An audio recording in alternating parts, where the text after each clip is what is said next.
Date night for Callum and Ben in EastEnders, while Bex takes on chief organiser role at 8. Now on BBC One, are you sitting comfortably? Then the One Show will begin.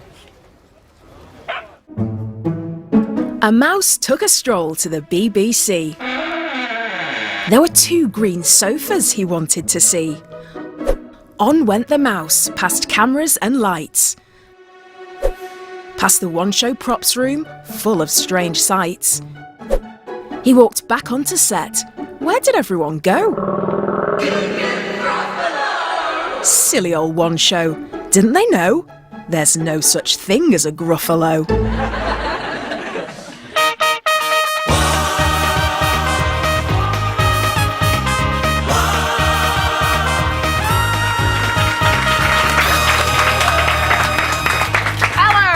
To Monday's One Show. Matt Baker. And Michelle Ackley is here this week. Lovely to see Michelle, isn't it? Well, tonight, as you have probably already guessed, we're talking about the Gruffalo, who is celebrating 20 years later this year. Huge congratulations to the Gruffalo on that one. Later on, the Gruffalo's author and illustrator will be telling us about a whole new world and a whole new set of characters that actually they're introducing to our world. Yeah, looking forward to. Let's meet 2 people who have entertained literally millions of families with their work. The creators of The Gruffalo, the widely successful children's book, which features a quick-thinking mouse and a strange monster. Yeah, it's been turned into an Oscar-nominated short film, looking like this. Plus there's Gruffalo toys, plays, even a theme park ride. It's massive. So let's welcome, shall we, the author, Julia Donaldson, and her long-term creator, illustrator and friend, Axel Scheffler. You lovely to see you. From a parent's perspective, first of all, thank you. Yes, for all of your beautiful work and giving us parents. Thank you for reading it. Yeah, no. Where would we be without you? Actually, isn't it? Yeah. The kids. And we were saying, I mean, 20 years, as you just said, Matt, pretty much every family must have a copy. Over 80 languages. Yeah. Where did it all begin, though? What was the very start for you guys? Well, the Gruffalo was going to be a play originally for schools. Right. And it was going to be about a tiger. And then I just thought I'd keep it up my sleeve. It might make a good picture book. Then I couldn't get anything to rhyme with tiger, because biger, kiger, diger, nothing rhymes with tiger. Yeah. So I created the Gruffalo. And why that particular name then? Just because it sounded like it would rhyme with the stuff? Yeah, it all was very well thought through, because it had to rhyme with no. Yeah. Silly old fox, doesn't he know? There's no such thing as Oh, so it had to be 3 syllables. Grrr, that's kind of fierce. And I think Gruffalo just sprang to mind because it rhymes with buffalo, I suppose. Yeah. I don't know. And of course, Julie, you're the story. Axel, you're the pictures. How does the collaboration work between the two of you? Do you keep it quite separate, or, you know, are you kind of passing ideas to and from each other? It's completely separate. Julia writes the text and then it's passed to me via the publisher nowadays. And then it's over to me. So often I don't even know what the next story is about. So we're that separate. Yeah, Do you have I keep any it up my disagreements sleeve. at all in terms of, I didn't think it was going to look like that, or? Well, obviously I have an idea in my head, and it's going to look a bit different. I mean, in our latest book, The Smeds and the Smooths, which is about aliens, I think Axel's original sketch for one of the aliens, to my mind, looked a bit too much like a duck, so I sort of... So I passed that down. Axel, I'm sorry. Do you want to take over I often Simon don't Cowell? I often don't even hear these comments. That's They're not being passed on to me. But with the aliens, I had more freedom than usual, so I could have... Yeah. Well, we're going to talk more about the Smeds and the Smooths, because that is a lovely book. But before we do, Julia, you've been taking us back to the house where your creativity was first nurtured. Let's take a look. Not far away, on a Humpelty Hill, there lived a young Smoo by the name of Bill.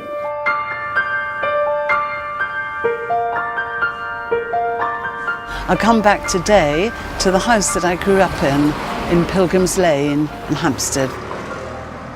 This house is still what kind of feels like home to me. I was 2 when we moved here. My grandmother and my father and my aunt pooled their resources and bought this house together. Granny lived in the very top flat, and my aunt and uncle lived in the middle, and our family were on the ground floor.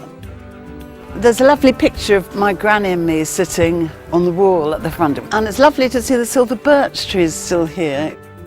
My granny always gave us books for our birthdays, and she read to us a lot. I've never ever walked on this step. It used to be pink, and my sister and I thought it was a magic step. You had to miss it out and then you'd have good luck. It's always strange to be back in the past. I seem to remember doing a ballet performance right here. My sister Mary's nearly 2 years younger than me. We'd put on our tutus that were made for us by Granny, actually. There was a lot of music in this house. Both my parents were musical. My father played the cello, and my mother used to sing, and then my sister and I, we went and joined the children's opera group. All that music really had a huge influence on me, and in fact I was a songwriter long before I had any books published.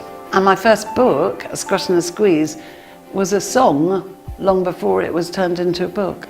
I still sing that song a lot. Wise old man, won't you help me please? My house is a squash and a squeeze. Maybe that song was partly influenced by growing up with so many people around me. My granny, my uncle, my aunt, my cat Geoffrey, all in the one house.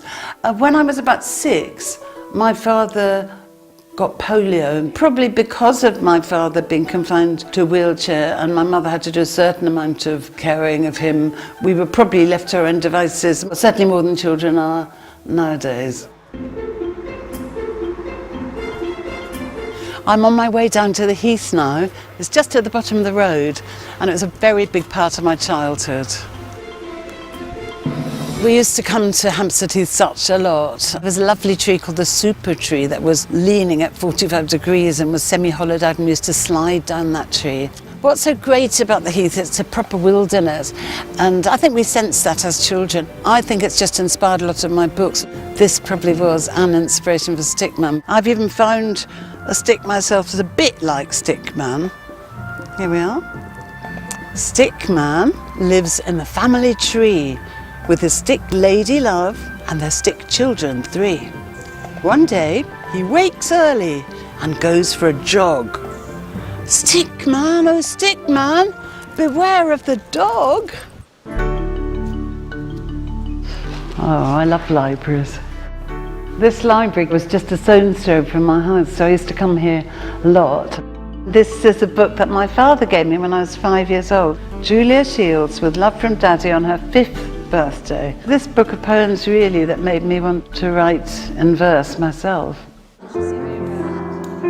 I think for children, libraries are just vital, especially with so many bookshops closing. I would not be writing children's stories today if it hadn't been for this library. Right, ready to start.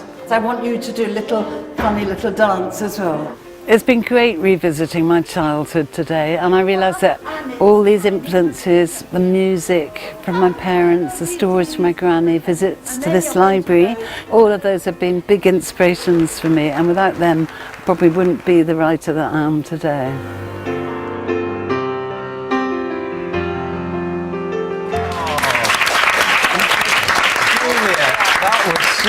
Beautiful. Thank you so much for taking our cameras back there. That really was magic. It was. I'm surprised you haven't written a story about that magic step, though. Oh no, maybe I will. Maybe I will on the tree. Yeah. So since then, how many books have you done? Would you say? I think it's about 200. Yeah. Have you really? Wow. But some of them are very short ones for schools. Yeah, you know, yeah, sort of yeah. phonic reading books. Well, But talking of Axel and schools. I have done. How many have we done together? I have We've no done- idea.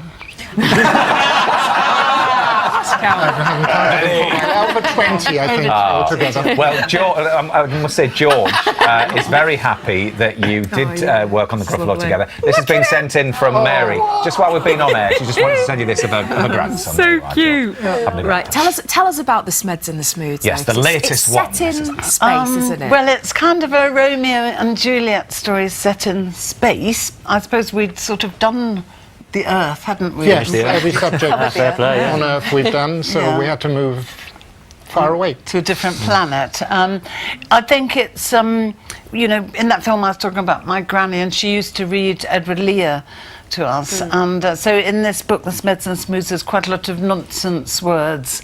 Not so much that it will be unintelligible, I hasten to say, but yeah, it's about rival tribes of aliens. They very much start off with an us and them mentality, but I'm happy to say that by the end of the book, they're much more harmonious. Yeah. Which one's the Smeds and which one's the Smooths? Can you guess? One lot are red and one are blue. Oh, I see where this is going. She knows what she's doing. Always rhyming. It's Although the red one does look a bit like Boris Johnson there. That was not intentional. Do you feel under pressure, Axel? Because obviously the success that you've had and a new one coming out, you've got these beautiful words. No, I don't feel under pressure. I felt this was very liberating because it was a completely new area. I didn't have, I mean, when I have to draw a fox, it has to be recognizable as a fox, but with the aliens I had a lot Do of whatever freedom. you want. Not a duck. Yeah, Not a duck. Yes. And I guess Well, they've got kind of duck feet. That. But there's so many extra little aliens in the pictures. Yes. You know, he's just really gone to town. I love it. Yes. I see something different every time Yeah, I look yeah. at the pages. Well, you've created something really quite beautiful, and to all you parents and grandparents out there and carers and what have you, get your alien voices ready to be reading this one at bedtime. The Smeds and the Smooths is out now.